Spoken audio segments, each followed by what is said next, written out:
Welcome everybody, episode 9 of Ask the Agent. So excited to bring you this one. I've got one of my top producing agents with us today, John. Thanks so much for being on the show, man. Thanks for having me. So hopefully the title got you to click on this one. We're talking about the one thing that's going to tell me how much money you're going to earn this year, and that is your daily schedule. I think it's the most important thing in our industry. I think a lot of agents get into this business because you're going to have this work-life balance and you can make your own schedule. Not if you want to be a top producer. Throw that out the window, right? So you want to be a good agent. You've got to really step up your game and figure out that schedule on how you're going to get to those daily activities every single day. John's one of our top producers with the agency. And I want you to kind of talk about your schedule, like what it looks like today. You know, have you always been a schedule guy? Because I know you're pretty religious about this stuff. Sure. Yeah, I mean, I've always been scheduled, my whole life. I'm very anal, so I've always stuck to a schedule. But in this business, you definitely have to be scheduled. So every day, I make sure that I'm following, a lot of top important tasks that I have to do, and it all starts in the morning at 9 a.m. once the kids are off. That's when my morning starts. I'm up a lot earlier getting them going, but 9 a.m. is when I start my phone calls, and I'm religious about that every single morning. Cool. So good start to your morning. What's your middle of your day look like? Middle of the day, after I've hit the phone calls, it goes into marketing. Okay. Just general marketing that I have going on, and then also after the marketing, I hit any clients that I have. Whether they're buyers or they're sellers, I'm working for my buyers and sellers. Okay. And then you're trying to keep your afternoon open for appointments? And then appointments would come later on, usually in the afternoon from like 3 to 7 o'clock. Okay. As appointments, yeah. So, I mean, I think the real key thing is that he's got those time-blocked periods, right? And so some people are probably even earlier, and maybe some people are starting their morning later. I personally think 9 o'clock is about as late as you can start those critical hours of the day. And the most critical thing being power hour, right? You've got to prospect every single day. I think that's the one thing that most agents will let slip, and that you do this roller coaster ride of ups and downs, right? So I'm really, really busy. I've got 10 transactions under agreement, and now what gets cut out is that prospecting every single morning, right? Sure. You start that cycle, and there's a circus, and you're running all over the place, and that's the one thing that gets cut out, right? So, and I think some people are going to start earlier. Personally, myself, 9 o'clock's not early enough for me. I'm trying to get up. I'm a 4:30 guy. I actually am a participant in a great group of 5 a.m. East Coast call with some top producing agents across the country. That really it's a 5-minute call, brings some real value to that stuff and to you. To start your day off right. And then I've got some quiet time before my kids are even up and about. So my guys are usually up by 6 o'clock, 6:15 the latest. So if I'm up at 4:30, I got an hour and a half to an hour and 45 minutes of me time where I'm going to work on my MVPs and my most valuable priorities. And I'm going to try and have 3 of them. If you can get a good night's sleep, right, and now you can attack those things with a nice fresh brain early, not trying to do emails, text messages, tedious stuff that you can do later in the day when maybe your brain is a little bit fried and you're just trying to crank through some stuff. But don't be doing your most valuable stuff later in the day.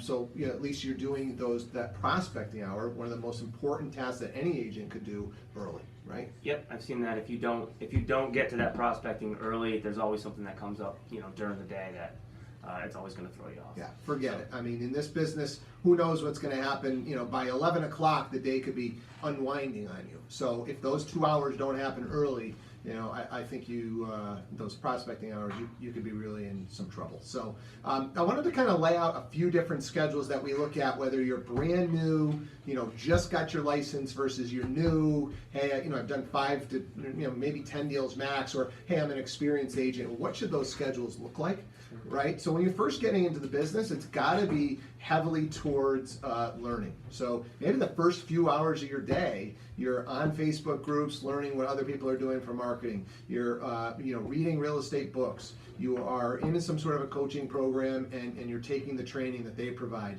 Your brokerage or your team that you are with provides some training, and you can really immerse yourself in the industry and learn it. And what I don't want you to do is you're a brand new agent and you do this for months.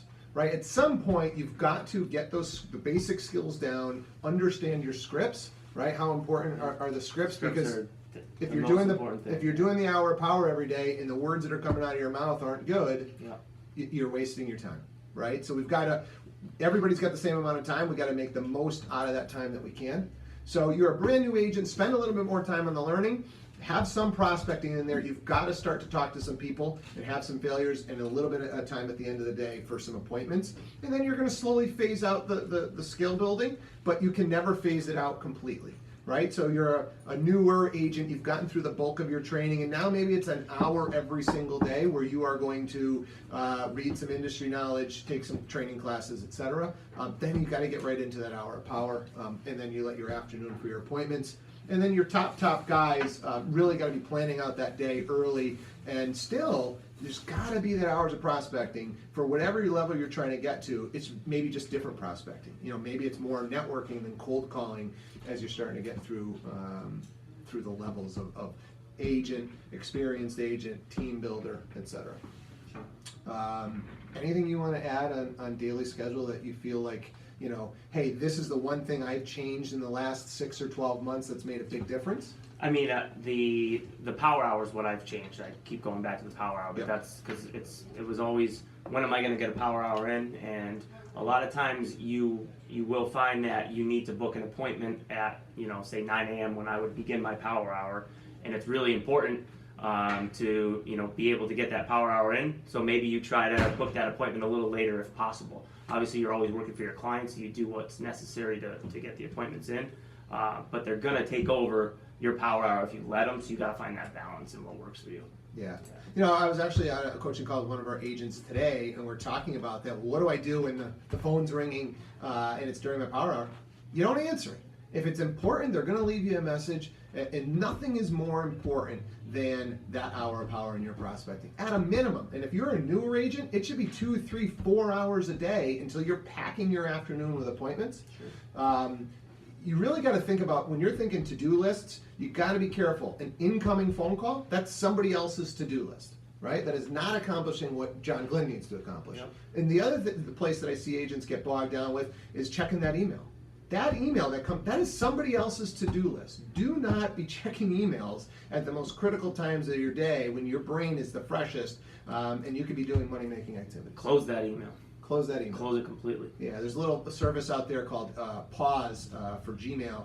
You can actually pause your inbox and say, I want it to check for emails, at 11, 1, and 5 o'clock. So a cool little product out there if you're somebody that you find yourself checking emails too often. So, man, thanks so much.